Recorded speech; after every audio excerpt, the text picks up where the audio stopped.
también lo que es el estrecho de la Peña se le llamaba Portum Amarela. Portum, el latín es puerto, y amarela, amarilla. La Peña amarilla. Por tanto, en aquella época existía un puerto de montaña que unía la vieja calzada que iba de Toledo hasta Mérida. Y esta calzada empieza a tener un montón de vidas. Siendo nuestro pueblo todavía musulmán, cualquier ejército cristiano que quería ir a luchar con los reinos musulmanes, por ejemplo de Sevilla, tenía que pasar por nuestro pueblo y aprovechar esta calzada. Sabemos que en el año 1133, Alfonso VII, porque lo cuenta en sus libros, creo que eran unos anales toledanos, conduce su ejército desde Sevilla pasando por la vieja calzada romana. Dice que a la ida fue por Puerto Rey y a la vuelta cruzó por Portum Amarela, que es el estrecho de la Peña, donde se estrecha, forma un desfiladero. Esas montañas son cuarcíticas, tienen unos 430 millones de años de antigüedad, casi nada, y por ahí pasaba. Sabemos además que se hicieron 26 expediciones más castellanas conquistando, que iban para castigar, porque muchas veces en la Reconquista no se conquistaba terreno, sino que se hacía una incursión con el fin de traer un botín o de castigar a otro pueblo, pero sin llegar a conquistarlo. Los musulmanes hacían incursiones en territorios cristianos y también los cristianos hacían incursiones. Se volvían de a quien fuera y punto, no conquistaban. Y pasaron 26 expediciones castellanas más por nuestro pueblo. Cruzaban el río Tajo por el sitio este, que es muy bonito, ¿cómo le llaman? Esto que está cerca de la Estrella, el poblado de Vascos, el castillo de Vascos. Cruzaban por ahí y luego por Puerto San Vicente para abajo. Y luego una incursión de Sancho Fernández, que es un infante leonés, en el año 1220. Le mandan ir a conquistar un reino musulmán, él ve el castillo de Cañamero y dice que ahí se queda. Se enteró que no quería conquistar, se plantó a su padre. Y el rey musulmán del reino Taifa de Badajoz llegó y degolló a toda la guarnición del castillo. Y sabemos que a este señor, Sancho Fernández, le mató un oso. Un oso en estas sierras, un oso pardo, porque se iban de cacería de los osos, pero los osos son muy peligrosos. Fijaos cómo estaban todas estas sierras pobladas de animales, porque luego Alfonso XI pues será cazador de osos por aquí. Bueno, pues ya está, por ahí pasaba la Peña. El estrecho de la Peña era mucho más estrecho de lo que es ahora. Muchos mayores le llaman el risco contaero, contaero, porque por ahí contabas el ganado que iba pasando. Tan estrecho era que había que pasar uno por uno. Fijaos los ejércitos cristianos cómo pasaban. Bueno, pues vamos a darle siguiente. Bien, la reconquista cristiana. El rey Alfonso llega hasta Mérida y Badajoz. Él muere en el año 1230 y toda esta zona se incorpora a los reinos cristianos en la década del 1220. Por supuesto, como Alía no era un pueblo de primer orden, de primera categoría, pues no sabemos, porque tampoco él dijo en qué año en concreto se toma Alía. Lo que sí sabemos es que esta zona quedó tomada por los cristianos, pero ni mucho menos pacificada, porque años después el rey Fernando III el Santo tuvo que venir otra vez aquí con su ejército y poner las cosas en orden. Porque tú puedes conquistar un pueblo, pero por supuesto la mayor parte de la población no será cristiana, sino musulmán. Acatará a los nuevos gobernantes con un poco de recelo, pero intentará sacudírselos en cuanto pueda. Y entonces sabemos que hubo una primera conquista del rey Alfonso IX de León, y que esa conquista llegó con facilidad hasta Mérida, y toda esa zona se quedó bastante pacífica. Pero toda esta zona no tanto, porque Trujillo y todo lo que hay para abajo, el rey Fernando III el Santo, porque está canonizado el santo, tuvo que volver a pasar por las armas todo esto, porque ni mucho menos había quedado bien asentado. Vamos a seguir pasando. Y bueno, la tumba de este rey. Era muy bueno, y luego se murió después de conquistar Mérida. Le fue a dar las gracias a Santiago Apóstol con una peregrinación y cascó allí antes de llegar. Y bueno, ¿por qué es importante Extremadura para los cristianos? Vosotros fijaos. Extremadura no era una tierra valiosa, lo que era valioso era el Valle del Guadiana, todas estas sierras no. Pero ¿por qué se pelearon? Se pelearon por estas sierras no solo los musulmanes, sino los cristianos entre sí. Y uno dirá, ¿pero por qué? ¿Por 4 ricos? No. Fijaos, España no estaba unida, eran muchos reinos. Aragón no nos interesa, ni Navarra.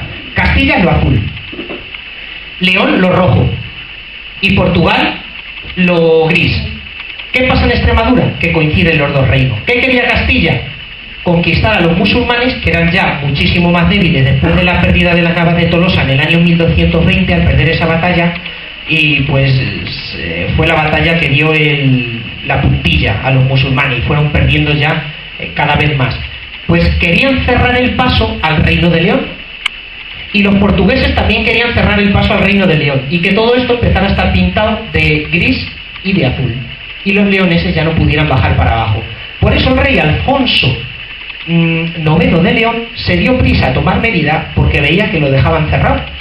Pero Extremadura era tierra en litigio por su situación estratégica, no tanto por los recursos que esta zona podía tener para esos pobladores. Y de la época de la Reconquista viene el nombre de Extremadura, porque Extremadura es el extremo que está más allá del río Duri, el río Duero. Extremadura se consideró la provincia de Salamanca también.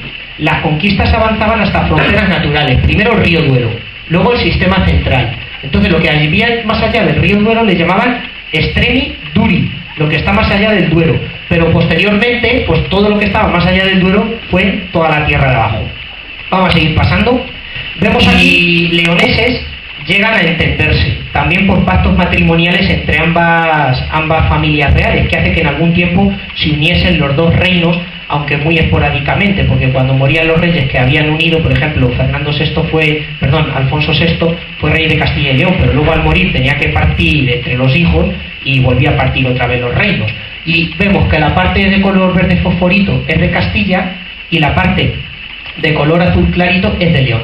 Por tanto, nuestra zona sí que está tomada una primera vez por leoneses y otra segunda por castellanos. Que está tomada por leoneses también se nota en el habla. Nos decía Andrés que el habla da información sobre la historia de un pueblo. Tenemos muchos nombres, Guadarranque, Guadalupe, son nombres que vienen de los moros, señal de que el pueblo fue moro. Pero también en la zona de Extremadura existe un acento típicamente leonés y típicamente asturiano. Cuando estuvimos en Asturias nos reíamos de la guía que llevábamos porque decía niñinos, animalinos, no sé qué, y os reí y decían, mira cómo habla esta. Digo, pues no había escuchado vosotros y decís igual, ¿veis? Toda esa zona que es de Asturias y toda esa zona de León habla en pasillo para abajo igual. Esa forma de hablar nuestra tiene origen leonés, con gente de dinero, y la repoblación se hacía obviamente con gente de allí, aunque después se nos incorpora a la corona de Castilla. De hecho, nosotros somos extremeños desde el año 1833, nada más. Antes éramos castellanos, porque toda esta zona se incorpora a la corona de Castilla. Siempre hemos sido extremeños, no, desde hace 100 y pico años, nada más. Antes éramos castellanos, 100%. Bueno, lo digo así, pasa. Reparto de tierras. Bueno, Alía cambia de mano, pues cambia muchas de mano. Pasa, Flor. Os he hablado de disputas entre leoneses y castellanos, pasa un poco más, por eso tienen que firmar el pacto de Sagún en el 1158, donde dicen, mira, no nos vamos a matar entre nosotros, que los musulmanes vienen a por nosotros. Así que para ti, lo que está más allá de Logrosán, y para mí, todas estas sierras que están para este lado. Por eso, desde aquella época se empieza a llamar esto Montes de Toledo, porque era parte de la provincia de Castilla, y se escoge como frontera natural para dividir ambos reinos Puerto Llano. Y todas estas sierras pertenecían, geográficamente siguen perteneciendo a los Montes de Toledo, pero políticamente pertenecían a Castilla, y la frontera natural era Puerto Llano. Más allá de Puerto Llano, Extremadura y el Reino de León. Pasa allí. Bueno, la conquista se hace definitiva con Fernando III, como os he contado, y después nos pasan a pertenecer como pueblo anejo, a Talavera de la Reina en el 1293, y después nos venden al arzobispado de Toledo en el 1369. Para más. Posteriormente, dependemos del maestre de Alcántara. Antiguamente las conquistas eran una empresa, no las hacían como hoy en día los reyes, un ejército. La ciudad de Ávila tenía el suyo, la ciudad de Salamanca el suyo, cada orden militar tenía el suyo. Entonces los reyes coordinaban la conquista. ¿Y qué hacían? Otorgar favores a la orden de Alcántara. Si conquistas estos pueblos son tuyos. Si tú conquistas estos son tuyos. Entonces las conquistas eran como una empresa, y el rey coordinaba esa empresa. Pero el rey, de hecho, a veces no tenía ni siquiera demasiado ejército. Sabemos que estas tierras las conquistan las tropas del arzobispo de Plasencia. Vosotros imaginaos. Y siguiente, el pueblo empieza a pertenecer a Talavera otra vez en el 1519, para abajo otra vez, pasa al marqués de Cortes de Gaena hasta el año 1751, aunque este marqués nunca tuvo posesiones aquí. Simplemente lo que hacía este marqués era, cada año el pueblo le presentaba 2 listas con nombres de alcaldes, de corregidores, de jueces, y él, que vivía en Écija, se mandaba las listas y él decidía qué gente era la que tenía que gobernar el pueblo. Era una dedocracia, pero por presentación. El pueblo tenía derecho a presentar y él a elegir. Tenía jurisdicción sobre el pueblo, pero ninguna propiedad en él, el marqués Y luego en el año 1756, por fin, Carlos III le concede a Lía el título de villa. Ya lo teníamos de antes, concesión del rey Felipe II. Sin embargo, se perdió. Y en esta época se vuelve a conceder. Sin embargo, en esta época todavía Castiblanco y Valdecaballeros administrativamente son independientes, pero como parroquia son anejos del pueblo de Alía. Hasta el año 1840 y pico Castiblanco y Valdecaballeros serán anejos de Alía. Eso por la importancia que tiene nuestro pueblo. Vamos a pasar, que hay que cenar. Bueno, aquí vemos fotos de la iglesia, muy bonita. Como la iglesia lo expliqué el año pasado, no voy a decir ni palabra. Es de estilo mudéjar. Vosotros coleccionaréis la Alía hoy, que todos los meses sacamos. Muchos dicen, la iglesia es musulmana. No, fue una antigua mezquita. No, es una iglesia y está levantada toda a la vez. Y además con un estilo gótico, mudéjar, típicamente cristiano. Pero los rasgos constructivos son musulmanes. Os he dicho que se conquista y después se repuebla con gente cristiana, pero la mayor parte de la población era musulmana. Los albañiles y el alarife, que es como el aparejador, probablemente fueran musulmanes, y hacen un edificio por mandato cristiano, pero con técnicas constructivas musulmanas. Ves pasando, Floro, las fotos de la iglesia para que veamos qué bonita. Mirad ahí. Pero el edificio es típicamente cristiano, vamos pasando, aunque la mano de obra fuera musulmana. No es la primera iglesia que tuvo Alía, eso está claro, porque la iglesia se empieza a construir en el 1320-1340. La gente dice, es muy anterior al monasterio de Guadalupe. No, la iglesia esta será 20 años más antigua que el monasterio, nada más. El monasterio se empieza a edificar en el 1340, la iglesia está en 1320, del 1340. ¿Qué significa eso? Que antes había otra. Porque durante 2 siglos no estuvieron aquí sin decir misa. Hubo conquista cristiana, utilizarían como parroquia la mezquita o alguna pequeña iglesia que ellos hubiesen fabricado. Y esta es la segunda, que se empieza a edificar a principios del siglo XIV. Muy bien, y pasamos. Entonces, es anterior al monasterio, sí, pero muy poco anterior al monasterio, unos 20 años anteriores, por fuera. Y pasamos. Y por fin, hallazgo de la imagen a Guadalupe. En el año 1322, ves pasando, Floro, se encuentra la imagen de la Virgen de Guadalupe en unos terrenos que era un valle de Alía. De hecho, Gil Cordero, ves pasando, trabajaba guardando las vacas de un señor de Alía. Ves pasando. El sacerdote que se ocupaba de su culto se llamaba Pedro García hasta el año 1330. Y luego, en el año 1335, el rey Alfonso XI visita la ermita durante una montería, porque a él le encantaba cazar osos, y comprueba el estado ruinoso de la misma, y dice, pues hay que arreglarlo. Entonces, en el año 1337, le da carta a Puebla a Guadalupe, para que funcione como pueblo independiente Alía, y el monasterio se comienza después. Y en el 1338 es donde el señor del castillo le empieza a vender tierras al pueblo de Guadalupe, que es muy importante para la historia de Alía. Porque el 30 de octubre del 1340 se libra la batalla del Salado. La batalla del río Salado fue la puntilla para los moros.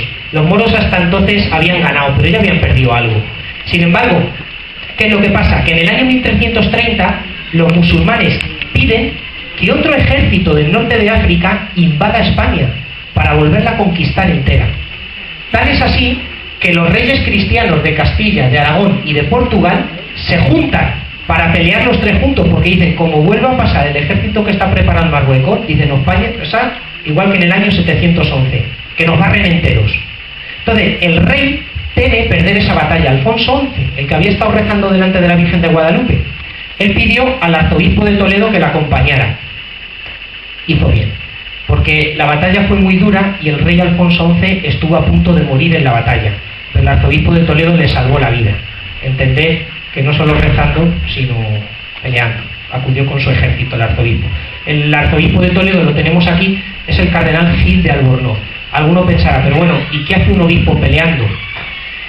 Aquella época no es esta. En aquella época el ideal de hombre, los valores eran que fueras devoto, que fueras culto y que fueras buen militar y buen estratega. Y el arzobispo de Toledo, Gil de Albornoz, probablemente fue el mayor militar que tuvo Europa durante el siglo XIV, porque no solamente ganó esta batalla, sino que también ganó muchas batallas en Francia, hasta trabajó para el rey de Francia como general, vosotros imaginaos. Y además fue el hombre más culto de su época, manejaba 6 idiomas y fundó la primera universidad del mundo, que es la Universidad de Bolonia. La fundó el arzobispo de Toledo, por eso a los toledanos se les llama bolos, no porque sean muy vastos, sino porque casi todos los toledanos iban a estudiar a Bolonia, Italia, que era la universidad que fundó Gil de Albornoz. Hablaba 6 idiomas en la Edad Media. Era el hombre más culto de Europa y el mejor militar y arzobispo de Toledo, y ayudó al rey a ganar la batalla. Y esa batalla es decisiva para nuestro pueblo, porque gracias a esa batalla el rey le dio las gracias a la Virgen y mandó edificar el monasterio de Guadalupe. Pasamos a las siguientes diapositivas ya, y ahí tenemos escenas